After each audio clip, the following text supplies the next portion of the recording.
And so many people, they immediately go to intermittent fasting, Mhm. and they don't understand the shortcomings of intermittent fasting and what it really means. And I really appreciate it. I learned from Dr. Antown that, the important, because I was kind of on the fence in terms of intermittent fasting. Like for me, I work out in the morning, it wouldn't work for me. Right. And, it really comes down to the overall caloric restriction is what causes people to lose weight. Yeah. And he pointed out about, more the circadian fast. And I'm like, I never knew that before. And that makes total sense. Yeah, absolutely. I mean, the circadian fasting, yes, for, the 12 hours a day. And also, even if for whatever reason you had, there are some patients, this might not apply to you so much, but some patients that do need to lose additional weight, and extending the fast maybe up to 14 hours. They don't need to hit 16 or 18, but even 14 will let them get into ketosis, allowing them to shift to burning fat for fuel, which can be really helpful, mostly for weight loss, right? So that's really where we're leveraging it. Not so much in the longevity space, because you could do that in a 12-hour with just some moderate calorie restriction. But yes, there is still, I think, some benefit in these intermittent fasting windows. They just don't have to be so long, and they don't have to be used by everybody. Right. Well, we'll get into a lot of that today. So, yeah. But I think today the emphasis is going to be a little bit more on the role of the fasting mimicking diet for females.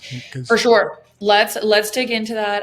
I usually end up, I'm sure your audience is a little bit more, it's both men and women. So I try and still make it relevant to all of our aging population, no matter which gender you are. But there's plenty to be said. And especially because this is such a controversial topic for women's health. And we don't get enough of the conversation about menopause and just kind of some of this aging well for women, partly because I'm a male, and big part of it is, and I like to point out to my audience and particularly my students, because I teach exercise physiology, that so little research has been done on women. And we're basing all these decisions on a bunch of, males in a laboratory not testing females and making claims about how women should be doing what. So yeah. Nailed it on the head. It's tough. I have a student who just recently finished her PhD, and she took a job at the University of Oklahoma, right? Or Oklahoma State. I think it's Oklahoma. Yeah. And she got interested in getting the PhD and really diving in exercise physiology, because she said, my class came up short. She didn't see herself in the material. And I always joke, it's like, it's because I was such a shitty teacher that, you went and got your PhD. But it was like, she realized that, they're not talking about women here. And it gets me even more self-conscious. And it's great, actually. It's amazing that, because we're having the conversations, people are motivated. I see it even myself. I'll shower thoughts thinking like, oh man, I'm really annoyed by this one thing. Maybe I should get my PhD.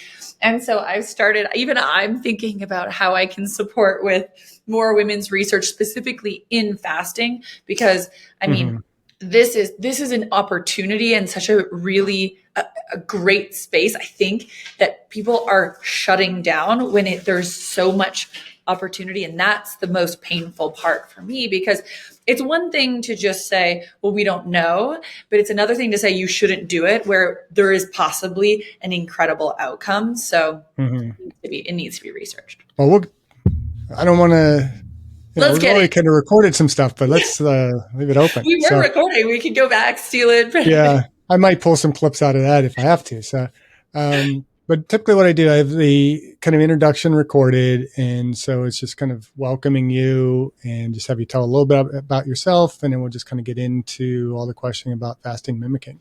Beautiful. So if you're ready, let's do it. I'm ready to rock. All right.